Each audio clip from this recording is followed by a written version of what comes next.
Assalamualaikum warahmatullahi wabarakatuh. Waalaikumsalam. Perkenalkan, nama saya Muhammad Ibnu Saki dari SMK Negeri 1 Susukan. Kami di sini ingin mewawancarai Mas dan Mbak KKN dari Win Seizu. Saya ingin bertanya, apa itu budaya politik di Indonesia? Saya Bagai Stantoko dari Prodi Hukum Keluarga Islam, izin menjawab pertanyaannya Mas Zaki tentang apa itu sih budaya politik. Budaya politik itu merupakan suatu sistem nilai yang terjadi di masyarakat yang nantinya suatu peraturan atau himbauan dari pemerintah khususnya yang mewenangi tentang kepolitikan di Indonesia itu dapat diterapkan maksimal di tengah masyarakat. Misalnya kita itu kan punya undang-undang dasar dan peraturan yang udah ada. Nah, peraturan dan undang-undang tersebut itu udah diterapkan apa belum di masyarakat, di tengah masyarakat gitu.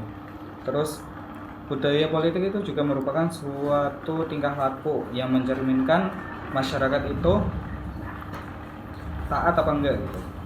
Jadi misalnya kayak banyak tuh mahasiswa atau orang-orang yang sering melanggar peraturan kayak menerobos lampu merah, itu merupakan suatu pelanggaran atau ketidakpatutan terhadap budaya hukum itu sendiri. Terima kasih, Mas. Perkenalkan, nama saya Reza Gunawan Prasetyo. Saya mau bertanya tentang apa saja contoh budaya politik. Kalau contoh budaya politik itu ada dua. Budaya politik kan merupakan suatu cerminan ya, gambaran gitu. Nah, terdapat dua ciri-ciri atau contoh, yaitu yang pertama itu budaya politik yang apatis.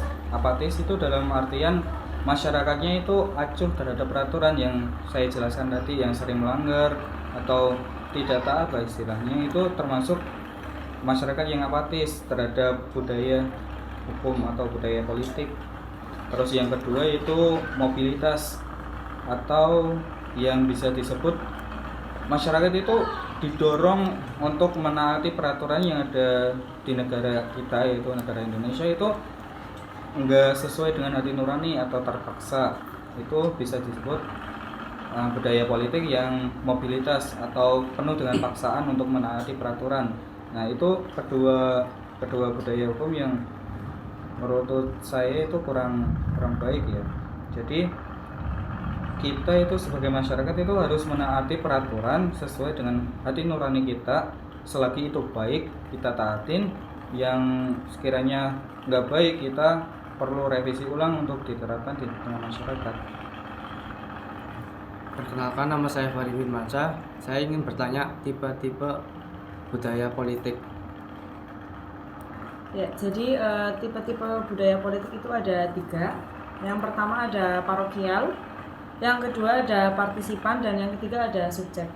Jadi kalau parokial itu cakupan daerahnya terbatas, lingkupnya kecil dalam zona daerah, dan parokial ini menunjukkan bahwa antusiasme masyarakat dalam kegiatan bidang ini rendah. Biasanya terjadi pada kelompok masyarakat yang tradisional atau berada di wilayah yang terpencil. Nah, yang kedua ada partisipan. Tipe ini ditandai dengan kesadaran rakyat untuk ikut berpartisipasi dalam kegiatan aspek ini. Jadi mereka itu sadar sebagai warga negara, mereka punya hak dan kewajiban untuk berpartisipasi terkait masalah politik. Dan yang terakhir ada subjek, di mana masyarakat itu tidak sadar sama sekali atau kurang peduli mengenai masalah politik. Warganya itu lebih tertarik terhadap hasil dari penyelenggaranya. Begitu, Mas. Terima kasih. Perkenalkan, nama saya Haidar Hafiz Hawibullah. Saya ingin bertanya apa itu budaya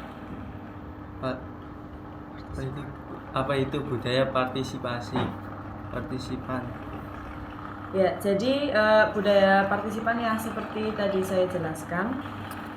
Jadi budaya ini ditandai dengan kesadaran rakyat untuk ikut berpartisipasi. Jadi masyarakatnya itu sadar sebagai warga negara dia punya hak dan kewajiban untuk ikut andil dalam masalah politik. Mereka punya kontribusi aktif yang diberikan dan memiliki pengaruh terhadap kebijakan politik. Perkenalkan, nama saya Fahmi Idris Hidayat. Di Indonesia kan negara politik ya Kak. Pasti ada kendala-kendalanya lah. Ya, apa itu kendalanya?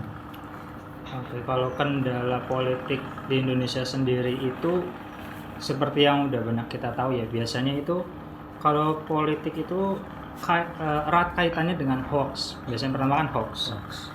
Antara kubu yang satu dengan kubu yang lain saling melempar hoax. Itu menjadi kendala terbesar politik di Indonesia. Nah, oleh sebab itu makanya kita sebagai partisipan politik harus pintar-pintar melihat berita mana yang benar, mana yang hoax. Terus yang kedua itu juga suka ada yang pakai politik identitas. Politik identitas itu politik yang mengidentitaskan dirinya. Misalnya ada yang bilang presiden Indonesia itu harus orang Jawa gitu. Nah, itu juga menjadi kendala, padahal sebenarnya itu nggak harus seperti itu. Kalau politik itu kan yang namanya pemilihan ya, presidennya mau dia orang Jawa, mau dia orang Papua, mau dia orang Sumatera, manapun boleh kan menjadi calon presiden gitu. Itu juga masih menjadi kendala di Indonesia yang membawa identitas, baik itu dia ras, suku, agama kayak gitu. Terima kasih. Ya, sama-sama. Oh ya, sebelumnya perkenalkan, nama saya Ahmad Dhani Setiawan Fauzi. Di sini saya ingin bertanya, berhubung menjelang pemilu 2024 ini, saya ingin bertanya bagaimana keadaan kondisi budaya politik menjelang pemilu 2024 sekarang. Ya. Kalau menjelang pemilu, setiap menjelang pemilu, kondisi politik di Indonesia itu pasti panas banget. Kendala-kendala politik itu pasti semuanya muncul, kayak yang tadi saya udah jelaskan, kayak adanya hoax, adanya politik identitas, itu pasti semua naik ke permukaan. Lempar-lemparan hoax itu menjadi suatu hal yang bisa dikatakan lumrah terjadi di Indonesia, padahal sebenarnya itu harusnya dihindari. Jangan sampai karena hoax kita jadi terpecah belah, karena kan Indonesia ini kan negara demokrasi ya. Negara demokrasi, dari SD kita diajarin kalau negara demokrasi itu pertama kita musyawarah untuk mencapai mufakat.